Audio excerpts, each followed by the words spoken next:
नमस्कार, शुभ संध्या, जय हिंद, जय भारत। आप सभी का किरदार ज़िंदगी में बहुत-बहुत स्वागत है, अभिनंदन है।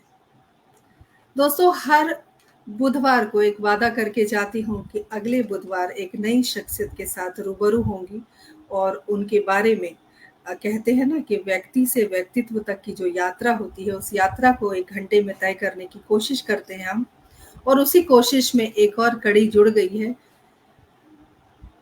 100 के पायदान में बस 9 एपिसोड कम है। जी हाँ, 91 एपिसोड में आप सभी का स्वागत है, अभिनंदन है। एक लंबा अरसा, एक लंबा पड़ाव हमने तय किया है और मैं हमेशा कहती हूँ कि हमारी जो माला है अ, उस माला में एक से बढ़कर एक रत्न पिरोए जा चुके हैं और उसी रत्न में एक और रत्न आज शामिल होने जा रहा है। दोस्तों, जब भी हम किरदार ज़िंदगी की बात करते हैं तो ऐसा महसूस होता है कि वाक़ई हम कुछ नेक काम कर रहे हैं, कुछ अच्छा काम कर रहे हैं क्योंकि समाज के लिए, देश के लिए और खुद के लिए भी कोई भी व्यक्ति कुछ भी अच्छा करता है तो हमारा दायित्व है कि हम तमाम सुधी श्रोताओं तक उनकी बात पहुँचाएँ, उनके बारे में जानकारियाँ दें और उनसे रूबरू कराएँ। आज हम ऐसी ही शख्सियत के साथ हैं। हमारे स्टूडियो में बस थोड़ी ही देर में आमंत्रित करूँगी आयुषी शेखावत जी को। अ, उनके बारे में मैं क्या कहूँ, मृदुभाषिणी, बेहद खूबसूरत, बेहद खूबसूरत नृत्यांगना, साथ ही एक्ट्रेस। उन्होंने टीवी सीरियल में भी काम किया है। आरडी कैंप में चुनी गई एक बेहतरीन कैडेट भी रही हैं एनसीसी की। उसके अलावा प्रधानमंत्री मनमोहन सिंह जी के कर कमलों द्वारा उन्हें पुरस्कृत भी किया गया है। साथ ही क्या कहूँ मैं, बेजोड़ शख्सियत से आप मिलेंगे आज और मैं बताना चाहती हूँ कि जयपुर दूरदर्शन में भी उनके बहुत सारे इंटरव्यूज़ होते रहते हैं। सुबह का उनका मॉर्निंग शो होता है और मुझे देखिए इतनी बड़ी हस्ती का आज मैं इंटरव्यू ले रही हूँ, साक्षात्कार ले रही हूँ। लेकिन जब हम किरदार ज़िंदगी कहते हैं, तो सिर्फ़ वो साक्षात्कार नहीं होता, उस व्यक्ति की ज़िंदगी की उन तमाम अच्छी, बुरी, छुई, अनछुई, कही अनकही बातों पर हम गौर करते हैं। उनके बारे में थोड़ी बहुत और अगर मैं जानकारी देना चाहूँ, तो एक सीरियल आया था बहुत साल पहले हम 5, लेकिन उसके बाद एक नया सीरियल आया हम 5, उसमें भी उन्होंने काम किया है और ज़ी टीवी पर उन्होंने जज की भी भूमिका निभाई है। उसके साथ राजस्थान में जितने भी सीरियल्स बनते हैं, राजस्थानी सीरियल्स जिसको कहते हैं, उसमें भी इन्होंने अभिनय किया है। महारानी कॉलेज से पास आउट हैं आप और महारानी कॉलेज में बहुत सारे कॉम्पिटिशन्स जीती हैं। इनके फ़हरिस्त बहुत बड़ी है, छोटा-छोटा इनके बारे में बताती हूँ क्योंकि बहुत सारी बातें हमें इनसे करनी है। ब्यूटी कॉन्टेस्ट में इन्होंने मिस मयूरी का खिताब जीता है और ये 11,000 लड़कियों में से एक रहीं सर्वप्रथम और आप मिलेंगे तो आपको वाक़ई लगेगा कि हाँ, मैं कुछ गलत नहीं कह रही, वाक़ई ये मिस मयूरी ही हैं। उसके अलावा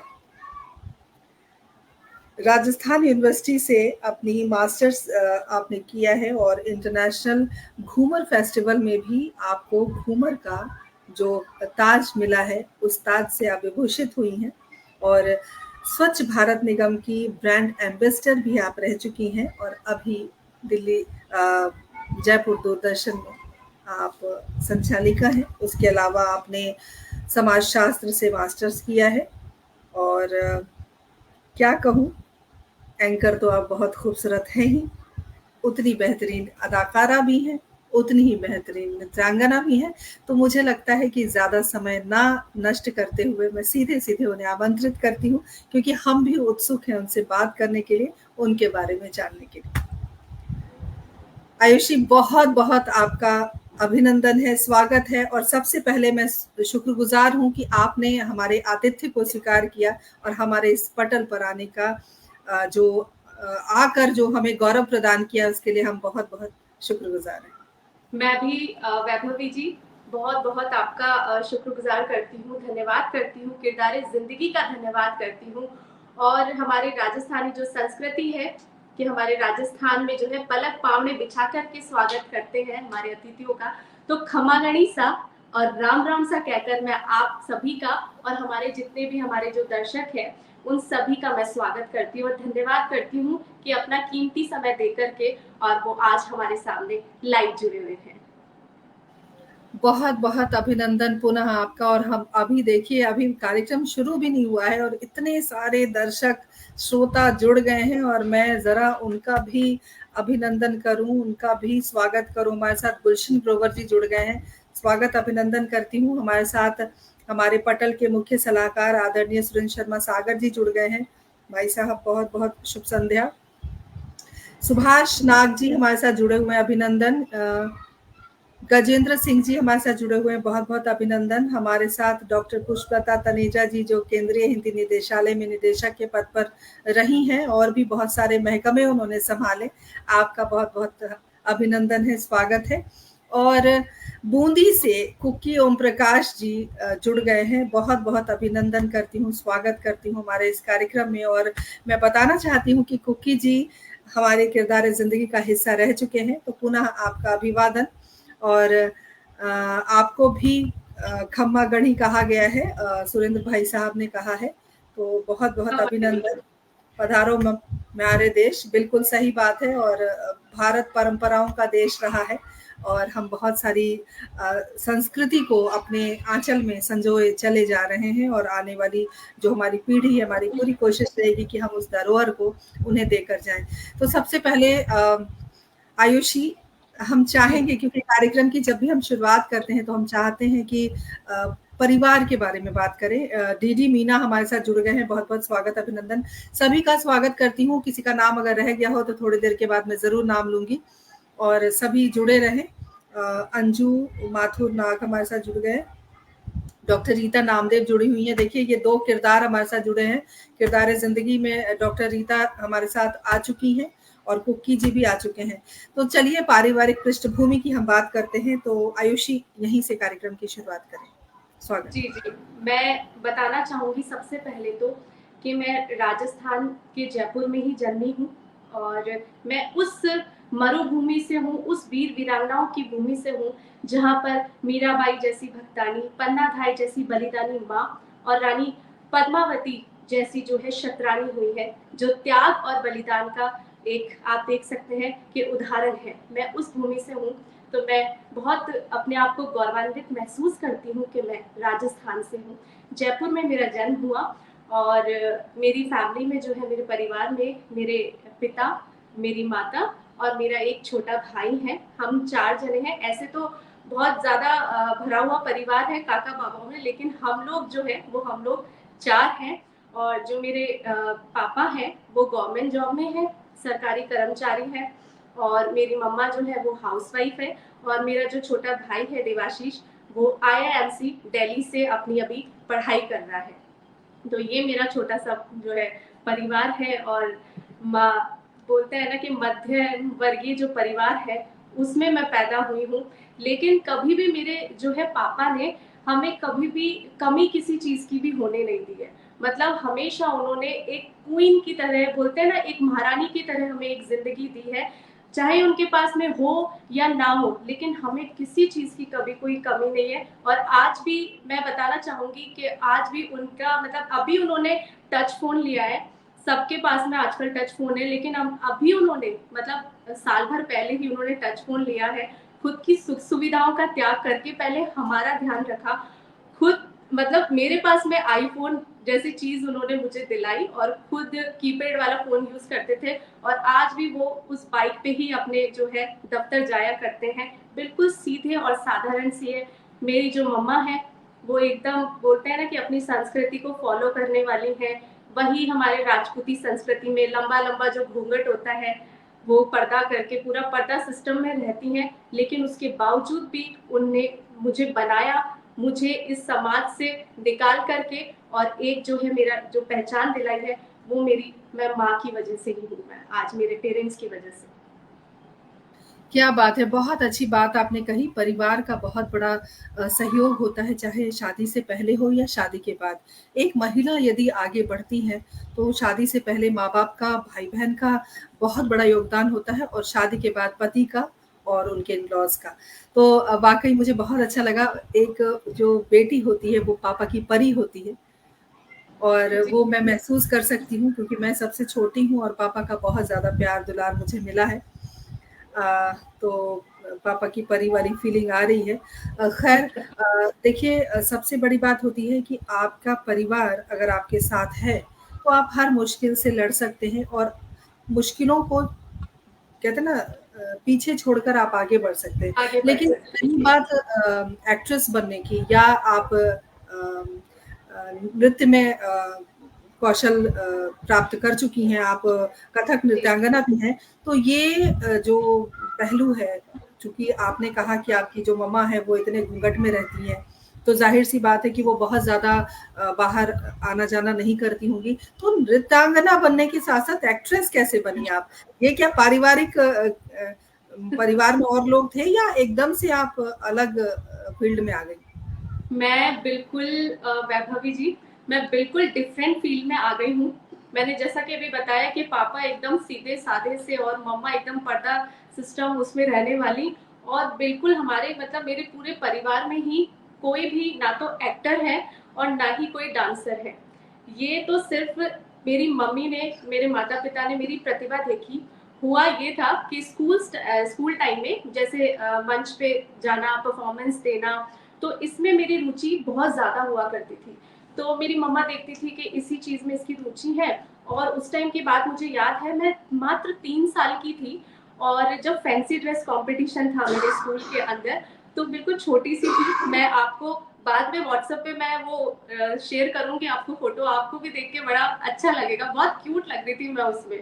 तो पापा, बहुत तेज़ बारिश आ रही थी, जुलाई का टाइम था, लेकिन मेरे पापा ने मुझे गोदी में उठा करके, इतना-इतना पानी भरता था हमारे सिटी साइड में, जो जयपुर में जो सिटी है, चार दीवारी जिसे कहते हैं, मुझे वहाँ से लेकर गए और पूरा पानी में भीगते हुए नहीं, क्योंकि मेरा परफॉर्मेंस ज़्यादा ज़रूरी था, उन्होंने सारी चीज़ों को साइड में रख करके और मुझे वहाँ लेकर गए, और ऐसे करके वो मुझे हर चीज़ में पार्टिसिपेट कराते और मुझे मतलब जो है प्रोत्साहन करते थे वो मुझे हर चीज़ का, मम्मी मेकअप करना और फिर पापा का लेकर जाना, धूप हो, बरसात हो, तो मोटिवेट करते थे। और फिर उसके बाद में जैसे-जैसे थोड़ी बड़ी हुई, तो एक छोटा बच्चा होता है ना कि लोग कहते हैं कि चलो बेटा डांस करके दिखाओ, कोई लेडी संगीत होता है, शादी पार्टी होती है, तो कई बार होता है ना ये कि चलो जो जो आयुषी जो बात आप कह रहे हो ना जी। मेरे बेटे को भी जब मेरा बेटा छोटा था मेरे बेटे को भी ऐसे कहते थे बेटा जरा डांस करके दिखाना बेटा वो कविता सुनाना वो गाना सुनाना तो जो क्यूट बच्चे होते हैं उनके साथ ये एक तरह का अत्याचार है बच्चों के लिए इसी सीरियसली फिर मम्मी कह अच्छा, फिर मम्मी नाराज भी हो जाती थी, अच्छा तूने डांस नहीं किया, ऐसे थोड़ी, मतलब मम्मी ये चाहती थी कि मैं बोल्ड बनूं, मैं खुलूं। तो मम्मी कहती थी, कोई भी आता था, अच्छा ठीक है गाना चला देती हूँ, एक पैट सॉन्ग हो जाता है ना किसी का, कि उसी उस पे डांस करवाते हैं, उसी उस पे डांस करवाते हैं। तो जब भी कोई शादी होती थी हमारे परिवार में, तो सब इंतजार करते थे कि हाँ आयुषी आएगी ना, नहीं नहीं डांस करवाना है इसका, तो जरूरी डांस करवाना है। तो वहां से मम्मी ने मेरी प्रतिभा को देखा, और मैं आपको एक किस्सा बताती हूँ कि जब ये पैट सॉन्ग मेरा हो गया था ना, तो मेरे पापा ने उस पैट सॉन्ग का अपने जो मोटर बाइक थी, मोटरसाइकिल थी, तो उसमें वो ट्यून लगा ली थी, जो मैं जिस गाने पे मैं डांस करती थी, मतलब बिल्कुल सेम एक्शन करती थी, बिल्कुल टीवी में देख के सेम स्टेप करती थी, तो वो ट्यून लगा ली थी। लेकिन अब तब मुझे समझ में नहीं आया कि पापा ने क्या लगा रखा है, फिर मैं बोलती थी क्या पापा आप क्या लगा रखा है, बाइक के अंदर भी आपने ये ट्यून लगा ली है।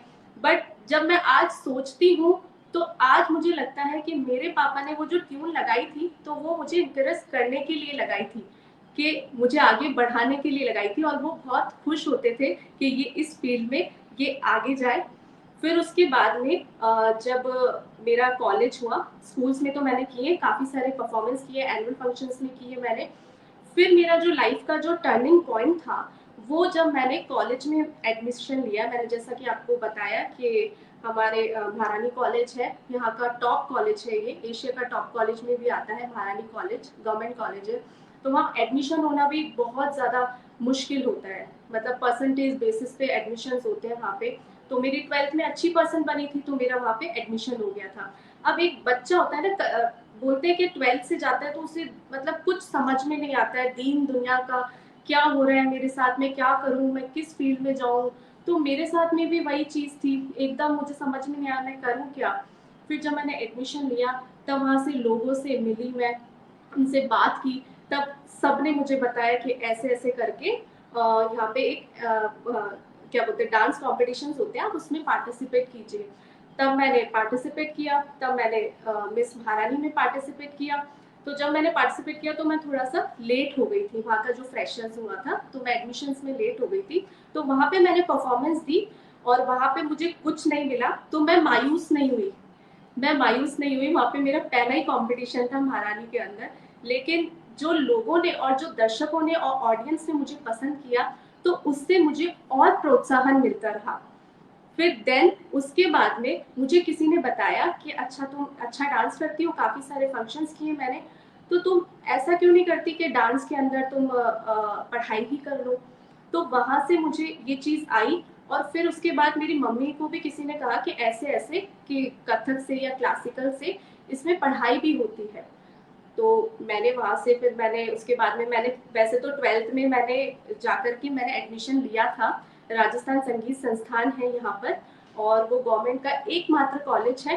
तो मैंने 12th में पहले एडमिशन ले लिया था वहाँ पे, बाद में मुझे समझ में आया कि इसकी क्या वर्थ है। तो टाइम नहीं था 12th के अंदर क्योंकि बोर्ड्स आ गए थे, और तब ये जो संस्थान है वो मेरे घर के पास ही हुआ करती थी, बिल्कुल बगल में, कि मैं ऐसे वॉकिंग डिस्टेंस में मैं जा सकती हूँ। लेकिन 12th था तो छोड़ दिया।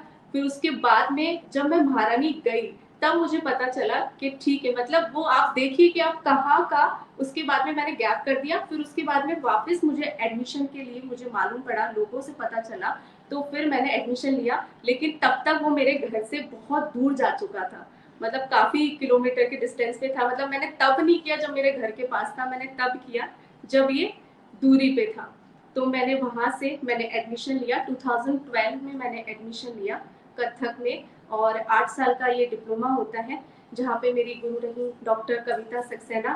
शायद आज वो नहीं होती तो मैं ये जो है निपुण की जो है मैं डिग्री मैं वो भी पूरी नहीं कर पाती। तो मैंने कुछ ज्यादा ही बोल दिया, बहुत सारी चीजें हैं बोलने के लिए। बहुत सारी चीज़ें हैं और बहुत सारी चीज़ें हम सुनना भी चाहेंगे। और एक बहुत बेहतरीन कमेंट आया है, सुरेंद्र भाई साहब ने लिखा है कि आर्ट इंसान को सदैव जीवित रखती है, दौलत तो नाशवान है। बिल्कुल सही कहा आपने। और हमारे साथ मनोज स्वामी जी जुड़ गए हैं, बहुत-बहुत स्वागत करती हूँ आपका हमारे इस कार्यक्रम में।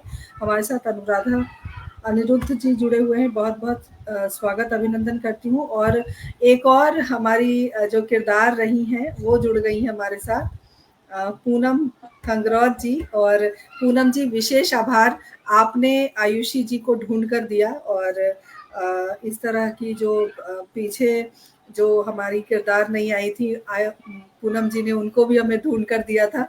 तो एक कड़ी बन रही है और जो नायाब हीरे जिसको कहते हैं वो हमारे जो किरदार की एक माला है उसमें पिरोए जा चुके हैं। बेहतरीन किरदार हमारे पास हैं और हम बहुत सौभाग्यशाली हैं कि हमें आप सबसे रूबरू होने का मौका मिला है। आपको मिस ब्यूटीफुल हेयर के लिए भी अवार्ड मिला है, जैसे कि अभी हम आपके खूबसूरत केश को देख रहे हैं। जी, तो उससे मुझे याद आया कि हाँ, एक अवार्ड आपका ये भी है। तो ये कब मिला था आपको, महारानी कॉलेज में ही? जी नहीं, ये मेरा ब्यूटी पेजेंट था मिस राजस्थान जो होता है यहाँ पे, तो मुझे उसके बारे में भी नहीं पता था। कहते हैं ना कि अकेला ही चला था जानिबे मंजिल, मगर लोग साथ आते गए और कारवां बनता गया। तो यही बात है कि लोग साथ जुड़ते गए, लोग बताते गए कि भाई तुम इतना टैलेंटेड हो और तुम इतना अच्छा डांस करती हो, एक्सप्रेशंस भी बहुत अच्छे हैं, तो तुम मॉडलिंग में क्यों नहीं ट्राई करती हो। तो मैंने कहा मॉडलिंग, अच्छा मैं तो मतलब हमारी राजपूत फैमिलीज में क्या होता है, लड़कियों को बाईसा कहते हैं। तो बाईसा का मतलब होता है एकदम, मतलब बिल्कुल पर्दे में रहने वाली, भाई शादी से भी पहले। तो बिल्कुल ऐसे मैंने कहा मॉडलिंग, और राजपूत फैमिली के अंदर क्योंकि मेरे दिमाग में वही था कि कपड़े भी पहनने ही पड़ेंगे, वैसी ही ड्रेसेस पहननी पड़ेगी, कभी ना कभी तो पहननी पड़ेगी जब मॉडलिंग करेंगे। तो थोड़ा सा एक मन में मेरे डाउट था, लेकिन मेरी मम्मा ने, जो कि खुद इतने पर्दे में रहती हैं, उन्होंने मुझे आगे बढ़ावा दिया और बाईसा उन्होंने एक संदेश आ गया है आपके लिए, पढ़ो। जी। राजस्थान का कोहिनूर हीरा है आयुषी बाईसा।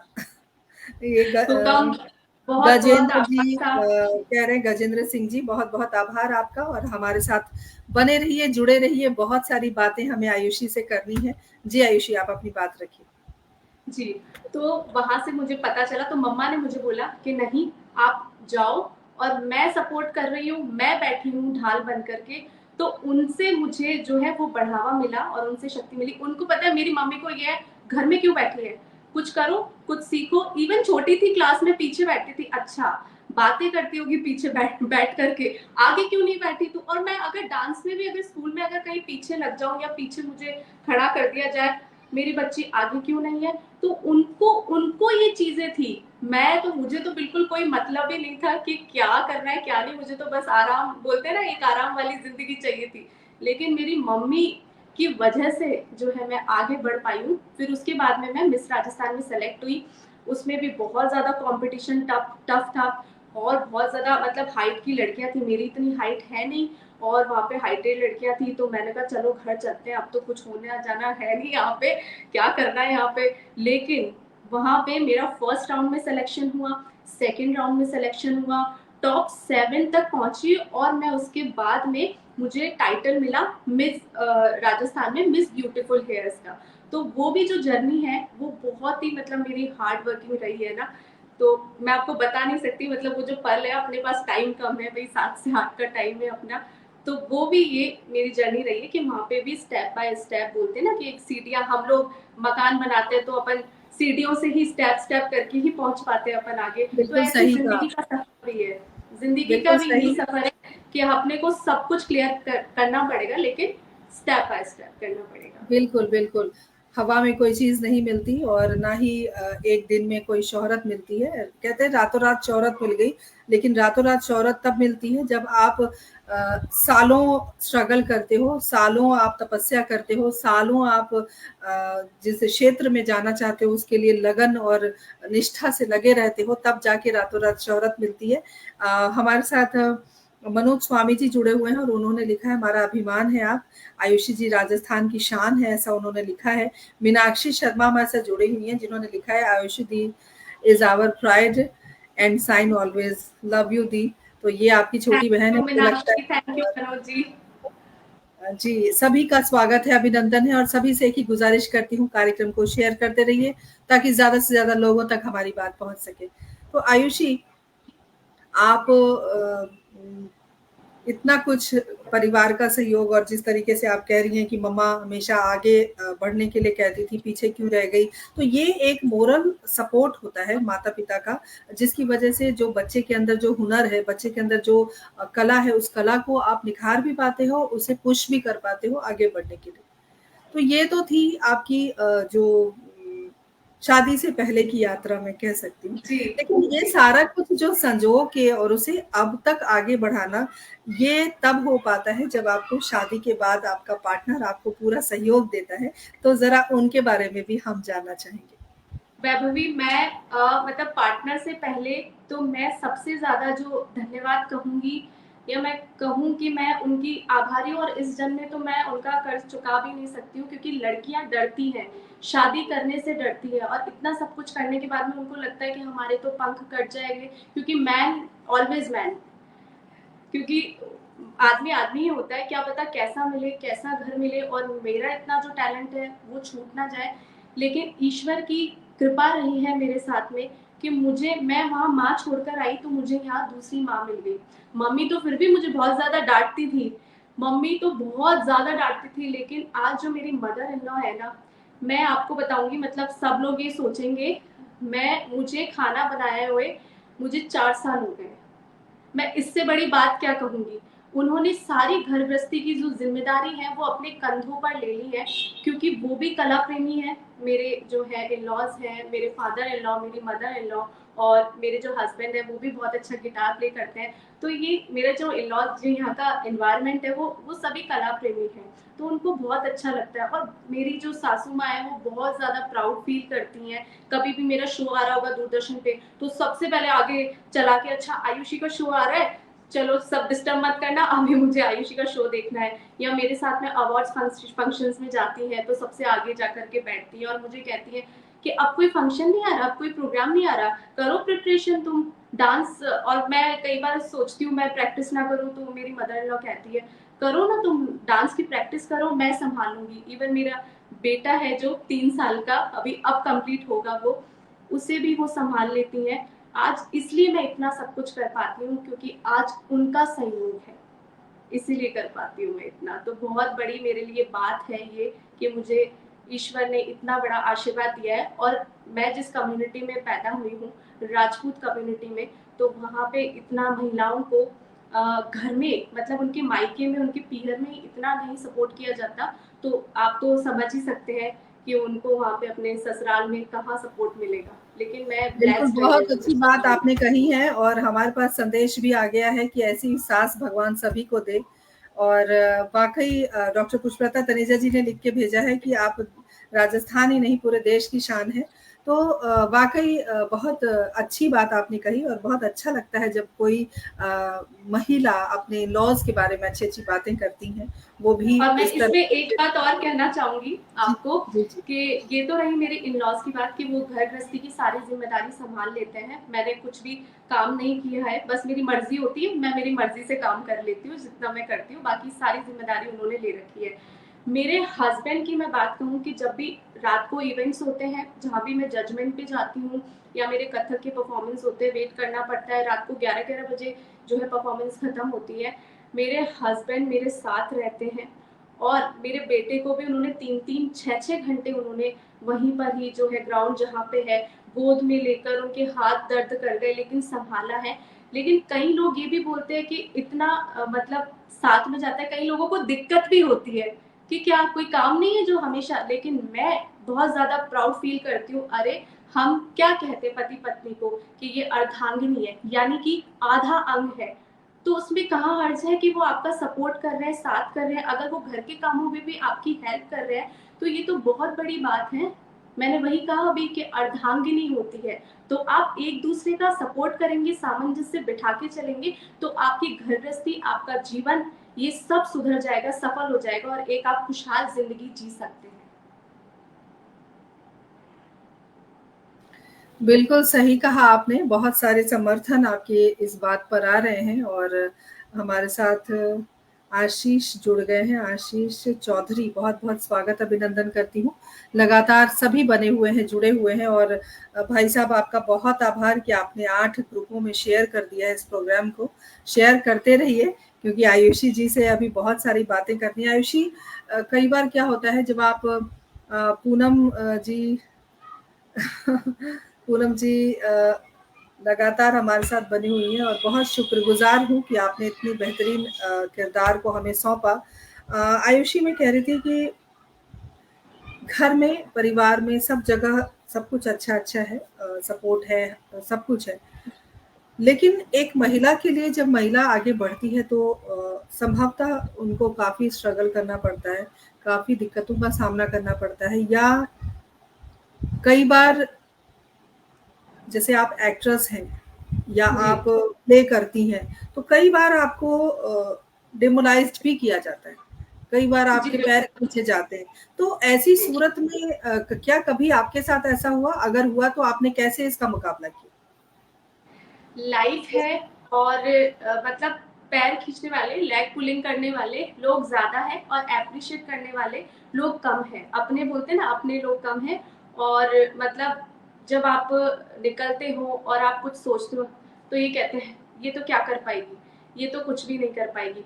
ऐसा ही मैं आपको एक इंसिडेंट सुनाती हूँ कि जब मैं एनसीसी में थी, तो वहाँ पे परेड हुआ करती थी और उसके बाद में मैं एक तरफ मैं कथक कर रही थी और एक तरफ मैं मॉडलिंग कर रही थी। और एक तरफ मुझे परेड वाले ड्रिल वाले पैर चलाने थे। तो वहाँ पे जो बॉयज थे और जो भी लड़कियां थी, तो मैं आरडी कैंप की तैयारी कर रही थी, तो वो ये कहते थे कि ये तो क्या कर पाएगी, मतलब बहुत बड़ी बात होती है एनसीसी में, सुबह 3 बजे उठा देते हैं, फिर भागना दौड़ना, फिर राइफल ड्रिल अलग होती है, बहुत सारी चीजें होती है वहाँ पे, कि इसके तो पैर ही नहीं चल रहे, क्योंकि मेरे 3 जगह वाले पैर चल रहे थे, एक कथक के, एक मॉडलिंग वाले पैर चल रहे थे और एक मुझे ड्रिल वाले पैर चलाने थे। तो मुझे मतलब एक बार कोई कह देता है ना, तो ऐसे कहते हैं ना, क्रिटिसिज्म ऑलवेज वर्क्स, कि आपको जब तक कोई क्रिटिसाइज नहीं करेगा तब तक आपके लिए कोई नेगेटिव नहीं बोलेगा, आप आगे बढ़ ही नहीं पाओगे। अच्छा अच्छा तो सब आपके मुंह पे तारीफ कर लेंगे, अरे वाह आप तो बहुत ही सुंदर है, अच्छा आप तो बहुत अच्छा डांस करती है, लेकिन जो अपनी नेगेटिविटी, अपनी कमियां बताता है, वो ही सबसे बड़ा मतलब आपको आगे बढ़ाने में जो है वो आपको सहायता करता है। तो उस टाइम मेरे को सभी लोग बोलते थे कि ऐसे ये क्या कर पाएगी। तब मैं क्या करती थी कि मेरे जो है एनसीसी का ग्राउंड और मेरा घर का काफी डिस्टेंस था, तो यही कोई 9-10 किलोमीटर था। तो मैं प्रैक्टिस करने के लिए और पैसे भी बचाने के लिए, उस टाइम पे 20 रुपए पापा देते थे उनके, बस से बस आना और जाना। तो बसेस होती है ना, लो फ्लोर बसेस होती है, तो मैं उसको भी बचाने के लिए और थोड़ा सा मेंटेन भी रहूं, और ताकि मेरी इम्यूनिटी भी स्ट्रांग हो, बढ़े मेरी, और मेरा वार्म अप भी होता रहे, तो मैं वहां से और वहां तक पैदल जाती थी अपने हाथ चलाते हुए। और रोड पे सभी लोग मुझे देखते थे कि ये क्या कर रही है यहाँ पे रोड पे। तो वो जो ग्राउंड था वहां से वहां तक घर जाने का, तो वो मेरे लिए काम किया। और उसके बाद में मैंने जो है ड्रिल में मैं परफेक्ट हुई। 6 महीने का जो है एनसीसी का कैंप होता है, आरडी कैंप, और वहां पर भी मुझे ये नहीं था कि मुझे कैंप में जाना है, बस मुझे बिजी रहना है। इसीलिए मुझे तो पता ही नहीं था कि आरडी कैंप क्या होता है, गणतंत्र दिवस का सबसे बड़ा भारत का कैंप होता है। बोलते हैं ना कि डेस्टिनी में ईश्वर ने आपको आपके भाग्य में लिखा है, तो वो आपको जरूर मिलेगा, और जो आपके भाग्य में नहीं है वो दुनिया की कोई भी शक्ति जो है आपको दे नहीं सकती है और ना छीन सकती है। तो वही चीज हुई मेरे साथ की, ब्लेसिंग्स रही मेरे साथ में। तो मेरा फर्स्ट डे चूरू में, जो राजस्थान का चूरू है, वहाँ पे मेरा फर्स्ट कैंप लगा था। 6 महीने के कैंप होते हैं, जिसमें से 5 कैंप्स आपके जयपुर में लगते हैं, और जो एक कैंप होता है पूरे 1 महीने का, जनवरी का, वो आपका दिल्ली में लगता है। तो जो ये 6 महीने के जो कैंप थे, 10-10 दिन के, दिवाली पे भी बुला लेते थे और कोई फेस्टिवल होता था तब भी बुला लेते। तो एकदम हम मतलब सारे जो कैडेट्स थे मेरे साथ में भी थे, तो सब लोग लगे पड़े थे कि नहीं हमारा सिलेक्शन हो जाए, क्योंकि एनसीसी एक ऐसी चीज है जहाँ पे आपकी पर्सनैलिटी डेवलप होती है, आपका बात करने का तरीका। तो ये सारी चीजें मुझे एनसीसी से मिली, मुझे अपने डांस से मिली। अब एनसीसी में भी मेरा डांस आगे आया, एनसीसी में भी मुझे डांस के थ्रू भी सेलेक्ट किया गया। ड्रिल तो मैं करती थी, और कहते हैं ना वो सलामी शस्त्र, बाजू शस्त्र, राइफल लेकर के, तो बहुत सारी जो है चीजें वहाँ पे, 3 बजे उठना, और अगर हम मतलब 1 मिनट भी हम लोग लेट हो जाते थे तो हमारी कम्बल परेड होती थी। तो हमारे जो इंस्ट्रक्टर थे वो हमको कहते थे कि वापस जाओ, ड्रेस चेंज करके आओ, फिर फॉर्मल्स में आ जाओ, फिर वापस जाओ, फिर अपनी यूनिफॉर्म पहन के आओ, फिर आ जाओ, ऐसे करके पनिशमेंट भी मिली। और ऐसे ऐसे फीवर के अंदर भी हमने परेड की। और दिल्ली में जब लोग हम गए, तो पास वाला जो था कैडेट था वो हमें दिखाई नहीं देता था जनवरी की ठंड में, जब हम परेड करते थे। और पास वाला जब कैडेट नहीं दिख रहा है, कैडेट कहाँ जा रहे हैं हमें पता नहीं होता था कि हमें कहाँ तक पहुंचना है। अब वहां पे हम ये बहाना भी नहीं बना सकते कि हमें धुंध हो गई दिख रही है, वहां तो सीधा इंस्ट्रक्टर जो थे वो तो पनिशमेंट करते ही थे। वो कहते हैं एनसीसी की भाषा में, जो इंस्ट्रक्टर होते हैं डड्डू चाल चलवाते थे, मेंढक दौड़ करवाते थे हमसे।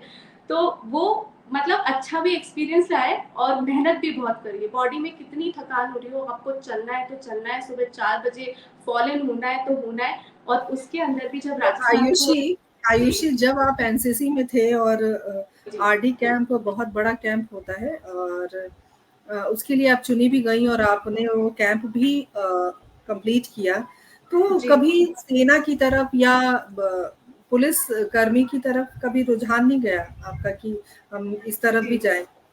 जी जी मैंने एग्जाम दिया था, मैंने सीडीएस का पेपर भी दिया था, लेकिन कहते हैं ना कि डेस्टिनी में कुछ और ही लिखा होता है तो कुछ और ही होता है। उस टाइम तो ऐसे हो गया था कि नहीं बस अपने देश के लिए ही मतलब जान कुर्बान कर दो, और अंदर से ऐसे मतलब गट्स फीलिंग आती थी। और ऐसे लगता था कि नहीं, अब मुझे शायद लेफ्टिनेंट या कैप्टन मुझे ये बनना चाहिए। मैं देखती थी हमारे जो आजू बाजू में जितने भी ऑफिसर्स रहते थे, तो उनको देख करके हम काफ़ी इंस्पायर होते थे। और मैंने एग्जाम्स भी दिया था, सीडीएस का पेपर भी दिया था, लेकिन उस टाइम पे मुझे बहुत ज़्यादा फीवर हो गया था, तो इतनी ज़्यादा मैं तैयारी नहीं कर पाई उस चीज़ को लेके, तो उसमें मेरा क्लियर नहीं हुआ। फिर उसके बाद में वापस जो है चकाचौंध बोलते हैं ना नृत्य की तरफ, फिर वापस मुझे नृत्य अपनी तरफ ले गया। और ये जो फेम की जो दुनिया होती है, जैसे एक्टिंग हो गई, मॉडलिंग हो गई, कहते हैं ना चमक धमक की दुनिया, तो वो फिर वापस मुझे अपने साइड ले गई। लेकिन मैंने ये चीज़ सोची थी और मैंने एग्जाम भी दिया था। बहुत बड़े आयुषी। और आपकी हमारी जब एक बातचीत चल रही थी तो एक बात सामने आई थी कि जो आपके अपने होंगे, जो आपके चाहने वाले होंगे, वो आपके साथ ज़रूर जुड़ेंगे। आपके तमाम जो सुधी श्रोता जुड़े हुए हैं इस वक़्त, वो आपको बहुत प्यार करते हैं, उनके बहुत प्यारे-प्यारे संदेश हम तक पहुँच रहे हैं। और आशीष चौधरी हमारे साथ लगातार बने हुए हैं और एक बहुत प्यारा-सा संदेश आया है, वो मैं ज़रूर पढ़ना चाहती हूँ। जी अ ये आया है कुंवर संदीप सिंह जी का, प्राउड ऑफ यू हुकुम। तो ये हुकुम उन्होंने आपको कहा है, ये आपके जी आपके जी जी जी जी मेरे जानकार ही है, बहुत अच्छे मेरे फ्रेंड हैं। और यही मुझे हमेशा जो है मोटिवेट करते हैं। मेरी फेसबुक पे जितनी भी पोस्ट होती है, कोई लाइक करे ना करे, लेकिन संदीप साहब मैं उनको प्यार से बोलती हूँ, तो ये जरूर मुझे हर चीज के लिए इंकरेज करते हैं। तो थैंक यू संदीप साहब।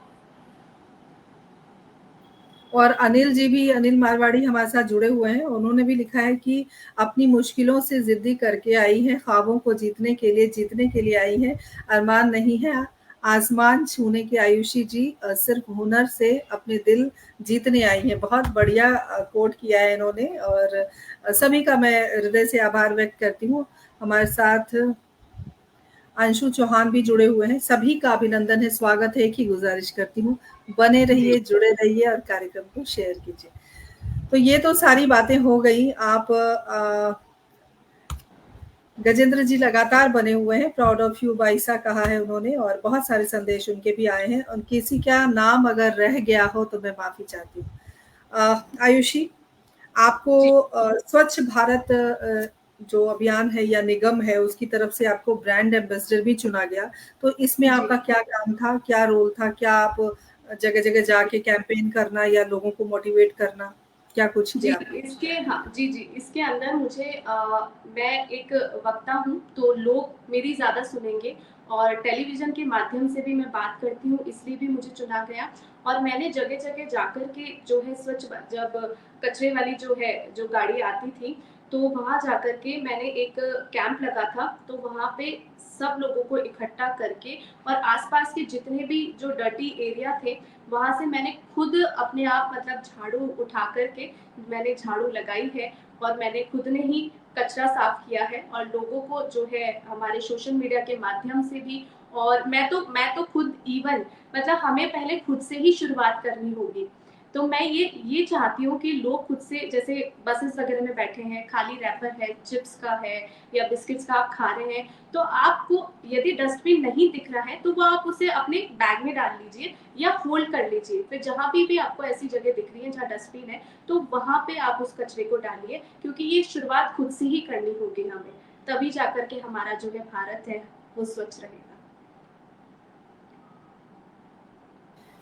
बिल्कुल सही कहा आपने। और हमारे साथ पुष्पलता जी जुड़ी हुई हैं। उन्होंने लिखा है कि अभी आपकी उम्र बहुत छोटी है और बहुत आगे जाना है, आपको बहुत कुछ करना है। तो आपने जो एक्ट्रेस आप बनी, तो आपको एक संचालन करने का अवसर मिला। दूरदर्शन एक बहुत बड़ा प्लेटफॉर्म है जहाँ पर आपको अपनी प्रतिभा दिखाने का अवसर हर प्रतिदिन मिलता है। साथ ही जब आप एक्ट्रेस थी, जब आपने बहुत सारे प्लेस किए, उसमें एक प्ले का नाम मैं ज़रूर लेना चाहूँगी। जो शो आपका रहा है, जो बहुत पसंदीदा ड्रामा रहा है आपका, वो है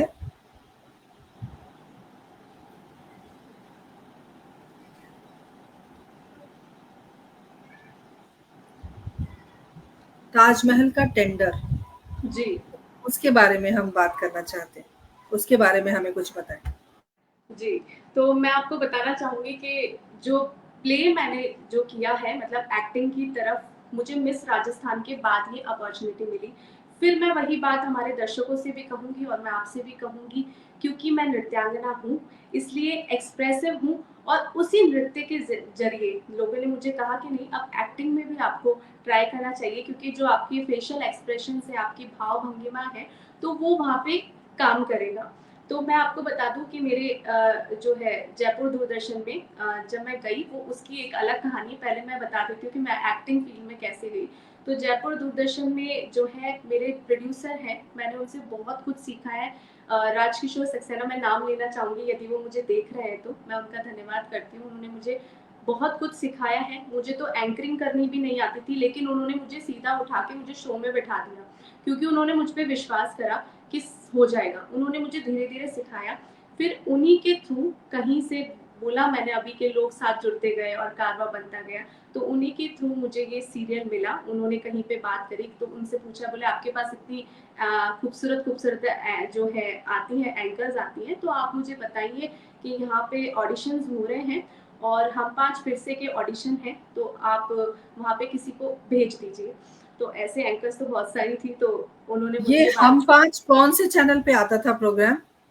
ये बिग मैजिक पे आता था, हम 5 फिर से आता था। ये जी का ही चैनल है, बिग मैजिक पे आता था, और काफी बहुत अच्छा जो है ये शो रहा है, और इसका एक्सपीरियंस भी बहुत अच्छा रहा है। तो मैं ऑडिशन देने गई वहाँ पे, तो मुझसे ऑडिशन लिया, तो थोड़ा बहुत तो घबराहट हो रही थी, क्योंकि फर्स्ट टाइम जो है कैमरा फेस, क्योंकि दूरदर्शन का कैमरा एक अलग चीज होती है, और एक जब हम एक्टिंग करते हैं सीरियल का कैमरा, वो अलग होता है। तो मैंने ऑडिशन दे दिया। फिर मैंने सोचा, मैंने कहा पता नहीं क्या होगा क्या नहीं होगा, डर सा था। फिर नेक्स्ट डे मेरे पास में कॉल आया कि मैम आप सेलेक्ट हो गई हैं, और आपका जो मैं जिस चीज का अभिनय कर रही थी, मेरा जो कैरेक्टर था, वो पूरा जो सीरियल है वो मुझ पे ही बेस्ड था। रजनी मासी का मेरा कैरेक्टर था उसके अंदर, और वो बहुत ही फोकस, बोलते हैं ना कि मेरे पे ही पूरा फिल्माया गया उस सीरियल को। 3-4 एपिसोड्स मैंने किए, और बहुत अच्छा एक्सपीरियंस रहा। वहाँ पे काफी बड़े बड़े जो एक्टर्स हैं, उनके साथ में मुझे काम करने का वहाँ पे मौका मिला। सारे बॉम्बे के, जो मुंबई के एक्टर्स थे, उनके साथ में मैंने काम किया, उनसे सीखा। सबसे बड़ी बात तो ये है कि उनसे मैंने सीखा डिसिप्लिन, तभी वो आज कैमरे पे दिखते हैं। और जब तक डिसिप्लिन नहीं होगा लाइफ में, तब तक आप कुछ कर भी नहीं सकते हैं। तो सबसे बड़ी बात मैंने उनसे सीखी, अनुशासन सीखा मैंने, कि कैसे वो अपने डायलॉग्स पढ़ते हैं, कैसे डिसिप्लिन में रहते हैं, और कैसे टाइम टू टाइम आ जाते हैं। वहाँ पे कॉलिंग टाइम सुबह 7 बजे का था। सुबह 7 बजे से लेकर के और रात को 10 बजे तक हम लोग बस सिर्फ उसी चीज में मेकअप करके, बिल्कुल एकदम साड़ी वाड़ी पहनकर और ज्वेलरी वगैरह पहनकर बैठे रहते थे। वो भी एक, मतलब बोलते हैं ना, धैर्य रखना भी बहुत बड़ी बात होती है लाइफ के अंदर। तो बस हम बैठे रहते थे, हमारा जब आता था कि हाँ बस हमारा कैरेक्टर है, अब हमको करना है, तब हम उठकर जाते थे। तो ये सबसे बड़ी बात है। तो सबसे ज्यादा मेहनत इसी में ही लगी हमको, कि पूरा सुबह आयुषी, से लेकर रात। डायलॉग याद करने में आसानी होती थी या मुश्किल होता था? डायलॉग याद करने में आसानी इसलिए होती थी क्योंकि मैं दूरदर्शन में एंकरिंग करती थी। तो मेरी सबसे अच्छी, मतलब क्वालिटी ये रही है कि मैं जल्दी से जिस चीज को मैं पढ़ लेती हूँ, मैं रट्टा लगा लेती हूँ उस चीज को। अभी भी जब मेरा शो होता है, मेरे को पता चलता है मुझे कि मेरा नेक्स्ट डे शो है, तो मैं पूरी रात भर बैठ करके और उस चीज को पढ़ लेती हूँ, रट्टा लगाती हूँ। और फिर डांस था मेरा, तो वो एक्सप्रेशन तो आने ही थे। तो इसी कड़ी में मेरे हर चीज में जो है, मेरा नृत्य ने मेरा सपोर्ट किया।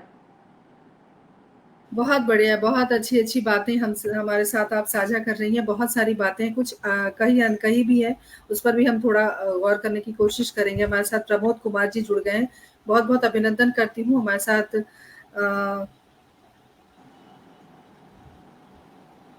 सुषमीला जी हमारे साथ जु सुखमीला जी हमारे साथ जुड़ी हुई हैं, बहुत-बहुत अभिनंदन। गुलशन ग्रोवर जी लगातार हमारे साथ बने हुए हैं। मीनाक्षी शर्मा हमारे साथ बनी हुई हैं। गुरुदीन वर्मा जी हमारे साथ जुड़ गए हैं, बहुत-बहुत स्वागत अभिनंदन करती हूँ। बने रहिए, जुड़े रहिए, क्योंकि हम कुछ और बातें करेंगे। अ, इतनी बातें, इतना सब कुछ, इतनी अचीवमेंट, लेकिन एक बात हमेशा होती है कि हमारे जाने के बाद हम आने वाली पीढ़ी को कुछ देकर जाएँ। तो ऐसी क्या प्लानिंग आपकी है जो आप आने वाली पीढ़ी को सौंपना चाहेंगी? सबसे बड़ी बात तो ये होती है कि आने वाली जो पीढ़ी है, आजकल सब लोग ये पूछते हैं, जब भी अगर डांस सीखने हम लोग जाते हैं, हम लोग देखते थे हमारी गुरुजी के पास में, हमारा बच्चा कितने दिन में डांस सीख लेगा। यहाँ कितने दिनों की बात नहीं होती है। डांस या कोई भी कला है वो अथाह समुंदर है, उसमें से हम एक जल लोटा भी नहीं ले पाते हैं। तो बोलते हैं ना कि प्रैक्टिस करते रहो, प्रैक्टिस करते रहो। तो आजकल जो है पेरेंट्स में और बच्चों में जो है पेशेंस नहीं है। तो सबसे बड़ी चीज मैं युवा पीढ़ी को यही देना चाहूंगी कि अगर आप किसी फील्ड में जा रहे हैं, अगर आपको नाकामी मिली है, तो आप हार मत मानिए। वही उदाहरण चींटी वाला अपने जीवन में उतारिए, और किसी चीज को जो है टाइम लगेगा, लेकिन उससे पहले आप उसके लिए मेहनत तो करिए। मतलब कहते हैं ना कि एक मकान बनने से ज्यादा समय एक महल बनने में लगता है। तो आपको अगर महल बनना है तो आपको पेशेंस तो रखना ही होगा। समस्याएं तो हमारे जीवन में आती रहेगी, ये हमारे जीवन का एक हिस्सा है। मेरी मम्मी सबसे अच्छी बात ये बताती है कि कभी अप एंड डाउन चलते रहते हैं लाइफ में। लाइफ जो होती है वो ईसीजी की तरह होती है, ऐसे ऐसे ऐसे ऐसे करके चलती है। तो मेरी मम्मी कहती है कि हम अगर भगवान को देखते हैं तो सबसे पहले हम हमारे लड्डू गोपाल को देखते हैं, कान्हा जी को। उन्होंने जेल में जन्म लिया, तुम्हें तो जेल में जन्म नहीं लेना पड़ा, तुम्हें तो इतना स्ट्रगल नहीं करना पड़ा। सीता माँ, जानकी, जनक जी की जानकी को हम देखते हैं, तो वहाँ 14 साल उन्होंने वनवास काटा। अगर हम माँ पार्वती की बात करें, अगर यदि हम पार्वती जी की बात करते हैं, तो उन्होंने भी भगवान शंकर को पाने के लिए काफी जो है कठिन तपस्या का उन्होंने सामना किया। तो हम तो तुच्छ इंसान हैं, तो हमें धैर्य, पेशेंस रखना पड़ेगा, तभी हम लाइफ में जो है वो आगे बढ़ पाएंगे। तो मेरी जितनी भी युवा पीढ़ी है, किसी भी क्षेत्र में आगे जाना चाहती है, तो धैर्य रखना पड़ेगा, हार कभी ना माने। बहुत बढ़िया, हार कभी ना माने और धैर्य रखना बहुत ज़रूरी है। वाक़ई कॉम्पिटिशन का ज़माना है जहाँ पर प्रतिस्पर्धा प्रतिदिन बढ़ती जा रही है, उसकी वजह से माँ-बाप भी कहीं न कहीं धैर्य खोते हैं और बच्चों के अंदर भी माँ-बाप की ही कमी होती है जो बच्चों के अंदर ट्रांसफ़र हो जाती है, मुझे ऐसा लगता है। जी। और यहाँ पर माँ-बाप को धैर्य रखने की बहुत आवश्यकता है, बहुत अच्छी बात आपने कही। और आज बहुत सारे श्रोता हैं हमारे साथ जुड़े हुए, उसके लिए भी मैं अभिवादन करती हूँ। और अंजू जी जुड़ी हुई हैं और उन्होंने लिखा है बहुत खूब बेटा। तो बहुत अच्छा लगता है जब इस तरह के संदेश आपके लिए आते हैं या हमारे लिए आते हैं, क्योंकि यही पूंजी है हमारी, यही जी, हम यही पाए हैं और यही। यदि समय है तो मैं एक बात और आपको बताना जी चाहूंगी। जरूर जरूर। मेरे दर्शकों को बताना चाहूंगी कि एक कड़ी तो रह गई। कहते हैं ना, इतनी सारी चीजें करते हैं तो कुछ ना कुछ चीज रह ही जाती है। मैं मेरी कथक गुरु की बात कहूँ तो मैं उनका धन्यवाद कहूंगी। वो मेरी दूसरी माँ है, मेरी तीसरी माँ है, ऐसे समझ लीजिए। एक मेरी माँ, एक मेरी सासू माँ, और एक मेरी गुरुजी जो है डॉक्टर कविता सक्सेना, जो राजस्थान का जाना माना नाम है। तो उन्होंने, मैं जब प्रेग्नेंट थी, 3rd मंथ में प्रेग्नेंट थी, और मेरा निपुण की डिग्री पास थी। 8 साल का बहुत लंबा सफर रहता है, धूप में कैसे भी करके, बारिश में आपको जा करके आपने 8 साल रोज दिए अपने जीवन के। लेकिन आज उन्हीं की वजह से जो है मैं अपनी कथक की निपुण कर पाई हूँ। उन्होंने मुझे उस हालत में भी इतना सपोर्ट किया। आज यदि और कोई होता तो मुझे सपोर्ट नहीं करता। और फिर उन्हीं के थ्रू मैं जो है यहाँ के जयपुर का बहुत ही फेमस जो मंदिर है, जयपुर के हमारे आराध्य गोविंद देव जी मंदिर में, तो उन्होंने मुझे मतलब सौभाग्य मेरा रहा कि मैं कान्हा के स्वरूप में ही वहाँ पे कृष्ण लीला करती थी, नृत्य करती थी, हाजिरी लगाती थी कान्हा के सामने ही। तो ये उनके जो हस्बैंड है, मैं उनके बारे में बताना चाहूंगी कि वो अभी इस दुनिया में तो नहीं है। अभी अभी हाल ही में उनका स्वर्गवास हो गया है, राधा वल्लभ जी सक्सेना। तो मेरी मम्मी पहले जब देखती थी जाकर मंदिर में जाके, तो वो मैं छोटी थी जब, तो कुछ भी अता पता कुछ था ही नहीं कि मैं ऐसे डांस में जाऊंगी। तो वो मुझे कहती थी कि मैं भी तेरे को ऐसे कृष्ण बनते हुए देखना चाहती हूँ, मैं तुझे यहाँ परफॉर्मेंस करते हुए देखना चाहती हूँ। तो पता नहीं वहां से कहाँ से वो कड़ी जुड़ी कि मैं कृष्ण ही बनी। और जो है राधा वल्लभ जी जो सर है, मैं उनका धन्यवाद देती हूँ। आज वो जहाँ कहीं भी है, ईश्वर उनको चरणों में जो है जगह दे, मैं यही कामना करती हूँ। जहाँ भी वो मुझे देख रहे हैं, मैं उनका धन्यवाद करती हूँ। तो मैम जो है मेरे, कविता सक्सेना जो मैम है मेरी गुरुजी, वो ये चाहती थी कि मैं राधा बनूं, क्योंकि मैं खूबसूरत दिखती थी। तो वो ये चाहती थी कि मैं राधा बनूं, कि मैं राधा के उसमें श्रृंगार में मैं अच्छी लगूंगी। लेकिन एक बात मम्मी की भी आ रही थी कि नहीं, तुझे तो कान्हा बनते हुए मुझे देखना है। तो वहाँ पे मैं बिल्कुल चुपचाप खड़ी हो गई, बिल्कुल सहमी से खड़ी हो गई कि क्या करें, हे ईश्वर, माँ ये चाहती है, गुरु जी ये चाहते हैं। लेकिन जो मेरे सर थे वो बहुत ही ब्रज के बहुत अच्छे गायक हैं, उम्दा गायक है वो, मतलब उनके जैसा कोई गायक नहीं है, बहुत अच्छे पद गाते हैं, लीलाएं गाते हैं वो। तो उन्होंने कहा नहीं नहीं, इसके जो फेशियल एक्सप्रेशन है वो बहुत अच्छे हैं और आंखें भी बहुत अच्छी हैं इसकी, तो इसे ही कृष्ण बनाया जाए। तो मतलब वहां से फिर मैं तो खुद भी भीतर से यही चाहती थी कि बिल्कुल, मैं और माँ कृष्ण ही की इच्छा भी पूरी हो गई ना। हुई, पूरी हो गई। लेकिन जो, और उसके बाद में मैंने जब दर्शकों में देखा, उन्होंने सभी ने मुझे अप्रिशिएट किया, और जब कृष्ण स्वरूप में वहां पर होते हैं तो साक्षात मतलब आपको पता नहीं है कि वहां पे कैसा अनुभव होता है। एकदम लोग आएंगे, आपके चरण भी छूते हैं, और मतलब एकदम अच्छी वाली फीलिंग भावों में आती है विभोर उनके हो साथ। जाते हैं लोग। बिल्कुल। और जो मेरे सर थे, उन्होंने हमेशा, जब हम बनते थे, ये प्ले करते थे हम लोग, राधा कृष्ण बनते थे, तो एकदम जैसे ठाकुर जी वो मेरे गुरु थे, लेकिन जब हम ये कॉस्ट्यूम पहनते थे, श्रृंगार करते थे, तो वो आके हमारे चरण छूते थे। अब आप सोचिए कि गुरु आकर चरण छू रहे हैं, वो साक्षात हमें भगवान स्वरूप में ही मानते थे और इतनी ही इज्जत देते थे कि नहीं, आप स्वयं ठाकुर जी हैं, और वैसा ही मान सम्मान देते थे। तो आज भी मैं उनका धन्यवाद करती हूँ, और मैं उन्हें याद करती हूँ कि उनकी वजह से साक्षात भगवान जो है, कान्हा का स्वरूप मुझे वहाँ पे धारण करने को मिला मुझे। बहुत अच्छी बात आपने कही। जीजी मीना जी हमारे साथ जुड़े हुए हैं, उन्होंने लिखा है कि सर्वगुण संपन्न हैं आप। और कुसुम लता जी हमारे साथ जुड़ी हैं, बहुत समय के बाद कुसुम जी हमारे पटल पर आपके पदार्पण हुए हैं, और उसके लिए मैं शुक्रगुजार हूँ, और बहुत अच्छा लग रहा है इतने समय के बाद आपको मैं देख रही हूँ यहाँ पर। सभी दर्शक श्रोता लगातार हमारे साथ बने हुए हैं, उन्हें बहुत आनंद आ रहा है आपसे बातचीत करके, और जो आपकी यात्रा रही है बहुत ही सुखद यात्रा रही है। लेकिन आयुषी के अंदर अभी भी बचपना है या संजीदगी आ गई है? चूंकि आप तो संजीदा कलाकार हैं, तो अंदर बच्चा है क्या? बिल्कुल है।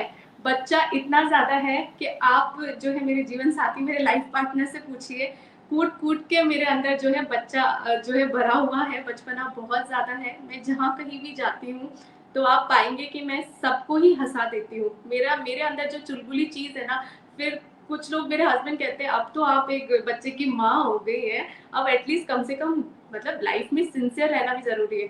मैंने कहा नहीं, सीरियस तो मरीज़ होते हैं हॉस्पिटल्स में, मुझे सीरियस नहीं रहना, और मुझे ऐसे ही खिलखिलाते रहना है, और औरों के मुख पर भी मुझे हंसी लानी है। तो मेरे अंदर वो चीज है, मतलब मैं एक कलाकार हूँ, तो वो बच्चा तो मेरे अंदर मतलब 101% है। बहुत बढ़िया।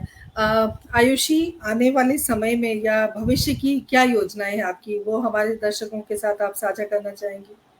जी बिल्कुल। आने वाले समय में मैं ये चाहती हूँ कि मैं लोगों को इंस्पायर करूँ, क्योंकि मेरे जब भी मैं अपने समाज में देखती हूँ, तो मेरी जितनी भी कई लोग हैं, मेरी जो कज़न्स भी हैं या मेरी फ्रेंड हो गई, तो वो ये कहती हैं अपनी बच्चियों को, सबसे ज़्यादा मुझे वहाँ पे गर्व महसूस होता है, मासी की तरह बनना है। तो मेरे कंधे पे वो ज़िम्मेदारी आ जाती है कि नहीं, अब मुझे और अच्छा कुछ करना है, अब मुझे और कुछ क्रिएटिव करना है। तो मैं यही चाहूँगी, मैं ईश्वर से यही कामना करूँगी कि जो घुंघरू है वो मेरे पैरों में सदा ही जो है बंधे रहे। और मैं मतलब बहुत बड़ी बात कह रही हूँ कि यदि मैं मृत्यु के उस पे भी हूँ, मैं अगर मर रही हूँ, तो भी मेरे जो है पैर चलते रहने चाहिए। मैं अदाकारा, मतलब मैं एक्टिंग भी करती रहनी चाहिए, मतलब मैं चलती रहनी चाहिए। मैं तो बस यही कामना करती हूँ। और आगे जाकर के क्रिएटिव कुछ करेंगे, कथक से रिलेटेड कुछ करेंगे, और एक्टिंग फील्ड में भी कुछ करेंगे। अभी सोचा नहीं है मैंने, लेकिन ये है कि जीवन में वो कहते हैं ना, चरे वेती चरे वेती चरे वेती, क्योंकि आगे का किसी को कुछ मालूम नहीं है कि क्या होने वाला है। लेकिन मैं हमेशा अपनी लाइफ में जो है क्रिएटिव रहना चाहती हूँ। बाकी ईश्वर का आशीर्वाद और आप लोगों का साथ, आप सभी दर्शकों का। बिल्कुल, हमारा साथ है, सहयोग है, और आप ज़रूर इस तरह आगे बढ़ती रहेंगी, और लगता है हमारा संपर्क टूट गया है दया सिन्हा जी। बहुत-बहुत आपका अभिनंदन। जी, संपर्क दोबारा जुड़ गया है, और सभी का। और पुष्पलता जी ने लिखा है, भाग्यवान हैं आप वाक़ई, बहुत सुंदर-सुंदर संदेश आए हैं। और आयुषी, 1 घंटे का समय कैसे बीता पता नहीं चला, बहुत सारी बातें हमने की, और आपके भविष्य की योजनाओं के बारे में बात की। एक संजीदा अभिनेत्री तो आप हैं ही, एक संजीदा इंसान भी हैं, वो भी हमने यहाँ पे आपको जानने की कोशिश की है। और तमाम जो श्रोता और सुधी हमारे साथ इस वक्त बने हुए हैं, जुड़े हुए हैं, वो सभी आनंदित हैं। मेरी आवाज़ आपको नहीं आ रही है, शायद कनेक्टिविटी में कोई दिक्कत आ गई है। मैं आपका आभार व्यक्त करती हूँ हमसे जुड़ने के लिए, और अगली बार दर्शकों एक नई शख्सियत के साथ, एक नए किरदार के साथ फिर रूबरू होंगी। तब तक के लिए आज्ञा दीजिए। नमस्कार, जय हिंद, जय भारत, और आयुषी पुनः आपका हार्दिक आभार।